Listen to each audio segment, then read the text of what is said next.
প্রবীণ কংগ্রেস নেতা প্রাক্তন মন্ত্রী ডক্টর মোহাম্মদ ফজলে হকের সঙ্গে দেখা করলেন পশ্চিমবঙ্গ নস্য শেখ উন্নয়ন পরিষদের কেন্দ্রীয় কমিটির কেন্দ্রীয় নেতৃত্ব, সংগঠনের সভাপতি তথা নস্য শেখ উন্নয়ন বোর্ডের ভাইস চেয়ারম্যান বজলুর রহমান, কেন্দ্রীয় কমিটির সাধারণ সম্পাদক নাসির উদ্দিন আহমেদ, কোচবিহার জেলা সম্পাদক আবেদ আলী মিয়া, ওয়াহিদ খন্দকার, মানু খন্দকার, রাহুল আর রহমান, রফিক মিয়া ও অন্যান্য নেতৃবৃন্দ তার বাড়িতে গিয়ে শারীরিক খোঁজখবর ও রাজনৈতিক প্রেক্ষাপট নিয়ে দীর্ঘক্ষণ আলোচনা করেন। আমরা কালকে প্রাক্তন মন্ত্রী ডক্টর মোহাম্মদ ফজলে হক সাহেবের বাড়িতে গিয়েছিলাম।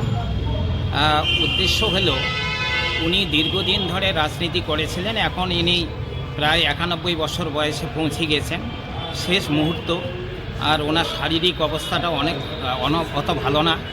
তাই আমরা ভাবছিলাম যে অন্তত সৌহার্দ্যপূর্ণ তার সঙ্গে একটা সাক্ষাৎকার আমরা করি, এই উদ্দেশ্য নিয়ে তার বাড়িতে গিয়েছিলাম। সবচেয়ে বড় কথা হলো, তিনি আমরা যখন ছোট ছোট ছিলাম তখন উনি 1967 সালে যখন MBBS পাশ করার পরে তিনি ডাক্তারি না করে এখানকার যে সামাজিক পরিবেশ ছিল দিনহাটার বুকে, সেই পরিবেশ ছিল খুব ভয়াবহ। সেখানে ছিল একটা নৈরাজ্য রাজনীতি ছিল, দাঙ্গাবাজদের প্রাধান্য ছিল, গণটোকাটুকি ছিল। এই রকম একটা ভয়াবহ পরিস্থিতিতে উনি রাজনীতিতে চলে আসেন। সিদ্ধার্থ শঙ্কর রায় সেই সময় মুখ্যমন্ত্রী ছিলেন, তার সান্নিধ্যে উনি স্বরাষ্ট্র দপ্তর পাওয়ার পরে এখানকার দিনহাটার যে সামাজিক পরিবেশ তিনি অনেকটা শান্ত করেন, এবং এমনকি কলকাতা থেকে মিলিটারি নিয়ে এসে এখানে মিলিটারি নামিয়ে এখানকার পরিবেশকে শান্ত করেছিলেন। তার কৃতিত্ব আমরা আজকেও স্মরণ করি। তিনি 78 সালে বোধহয় হেরে যান। তারপরের থেকে রাজনীতিতে বামফ্রন্ট চলে আসে।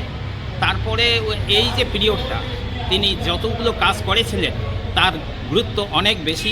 তিনি কারো কাছে কোনো পয়সা নেননি, শুধু সামাজিক সংস্কার করার জন্য, সামাজিক কাজ করার জন্য, দেশের কাজ করার জন্য তিনি সবসময় এগিয়েছিলেন। এবং হিন্দু মুসলমানের মধ্যে তখন কোনো সাম্প্রদায়িক দাঙ্গা তিনি করতে দেন নাই। বেশি গুরুত্বপূর্ণ তার ভূমিকা ছিল, আর করেছিলেন।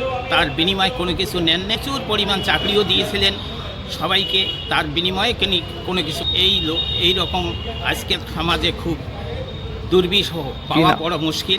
আমার নাম মোহাম্মদ নাসির উদ্দিন আহমেদ।